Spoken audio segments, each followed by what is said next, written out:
ఎక్కడైనా ఆగి రావచ్చుగా, ఆవేశంగా తడుచుకోరాకపోతే అని వాళ్ళ అక్క అంటుందంట. వాళ్ళ అన్నుండి, ఒరేయ్ వర్షం వస్తుందని తెలుసుగా, ఇప్పుడు పోకపోతే ఏమైంది, అంత అర్జెంట్ పని ఏంటి, అసలు ఏ ప్రపంచాన్ని బాగు చేయాలని వెళ్ళావరా నువ్వు అని వాళ్ళ అన్నయ్య కోప్పడతాడంట. కానీ వంటగదిలో ఉన్న వాళ్ళ అమ్మ వెంటనే గరిటి పక్కన పడేసి పరుగున వచ్చి తన చీర కొంగు తీసుకొని కొడుకు తలను తుడుస్తూ అంటదంట, ఈ మాయదారు వర్షం నా కొడుకు బయటికి వెళ్ళినప్పుడే కురవాలా అంటదంట ఆమె అమ్మ. స్తోత్రం చెప్పండి అందరు గట్టిగా, చెప్పండి గట్టిగా హల్లెలూయా.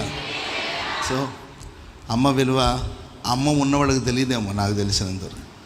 ఓ తల్లి విలువ ఆ తల్లి ఉన్నంత వరకు చాలామంది పిల్లలు తెలుసుకోరండి. తెలుసుకునే లోపల కొందరి జీవితంలో అమ్మ లేకుండా పోతుంది. ఆ తర్వాత ప్రతిరోజు ఏడ్చినా, ప్రతిరోజు ప్రలాపించిన ఆ తల్లి మనకు అందుబాటులో ఉండదు కదా.